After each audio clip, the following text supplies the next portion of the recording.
নেই কোনো ব্রিজ কিংবা বাঁশের সাঁকো। জীবনের ঝুঁকি নিয়ে ছড়ার জলের মধ্য দিয়ে চলাচল করতে হচ্ছে কৈলাস শহরের গৌরনগর ব্লকের অধীনস্থ দেউড়াছড়া এডিসি ভিলেজের বাঘাছড়া গ্রামের বাসিন্দাদের।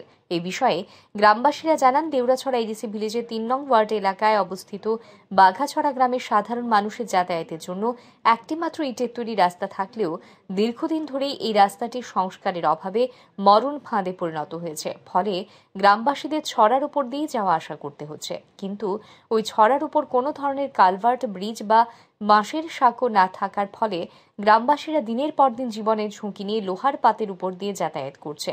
কিন্তু গত কিছুদিন পূর্বের ভারী বৃষ্টিপাতে ওই লোহার পাতটিও অন্যত্র ভেসে চলে গেছে, যার ফলে গ্রামবাসীদের ছড়ার জলের মধ্য দিয়ে যাতায়াত করতে হচ্ছে।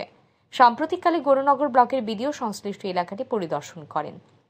সেই সাথে গ্রামবাসীরা স্থানীয় পঞ্চায়েত সহ স্থানীয় প্রশাসনকেও বেশ কয়েকবার লিখিত এবং মৌখিকভাবে এই সমস্যার কথা জানালেও এখনো পর্যন্ত প্রশাসনের তরফে কোনো উদ্যোগ গ্রহণ করা হয়নি। বর্তমানে বর্ষার ফলে বাঘাছড়ার এই ছড়া দিয়ে তীব্র বেগে জল প্রবাহিত হচ্ছে। এই জলের মধ্যে দিয়ে হেঁটে গ্রামের ছাত্রছাত্রীরা স্কুলে আসা যাওয়া করছে। তাছাড়া গ্রামের কেউ অসুস্থ হলে সে অসুস্থ ব্যক্তিকে হাসপাতালে নিয়ে যেতে হলে অসুস্থ ব্যক্তিকে কাঁধে চাপিয়ে পায়ে ছড়া পার করতে হচ্ছে। ফলে জীবনের ঝুঁকি থেকেই যাচ্ছে। এই অবস্থায় অবিলম্বে ছড়ার উপর একটি কালভার্ট কিংবা ব্রিজ নির্মাণের জন্য প্রশাসনের নিকট অনুরোধ জানান গ্রামবাসীরা। দেউড়াছড়া গাঁওসভা, আমরা এটা পড়ছে বাঘাছড়া। কত নম্বর ওয়ার্ড? ৩ নম্বর ওয়ার্ড। এটা হইল কি, এই ছড়াটা হইল বাঘাছড়া। এই বাঘাছড়া সেইবারে হইল কি আমরা ৭-৮ পরিবার মানুষ আছি। এই যে দেখরা, এইখানে একটা রাস্তা নাই, একটা পুলের কোনো ব্যবস্থা নাই। এখানে আমরা যাতায়াত করি ছড়ার দিকে গেলাম, একটা জয়েসও আছিল, এটাও ফ্লাড আইলে ফালাই দেয়। যেমন স্কুলের যে ছাত্রছাত্রীরা আছে, এরাও মানে ফ্লাড হয়ে গেলে, বৃষ্টি হয়ে গেলে আর যাইতে পারে না, এদিকে কোনো যাওয়ার কোনো ব্যবস্থা নাই।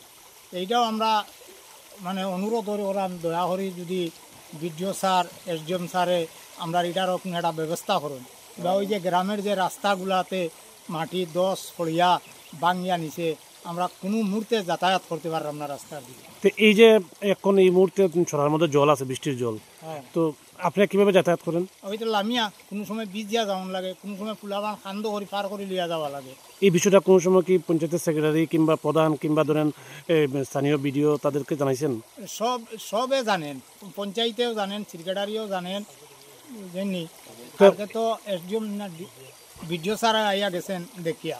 তো এই যে আপনারা এই ছড়ার জলের উপর দিয়ে আসা যাওয়া করেন, মোট কত পরিবার আছেন? আমরা এখানে ছড়ার এইবারের 8 পরিবার মানুষ আছে। তো আপনারা এখন কি চাইতেছেন?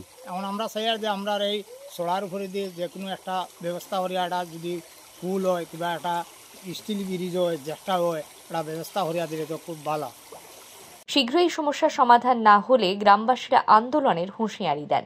ব্যুরো রিপোর্ট, আর ই নিউজ।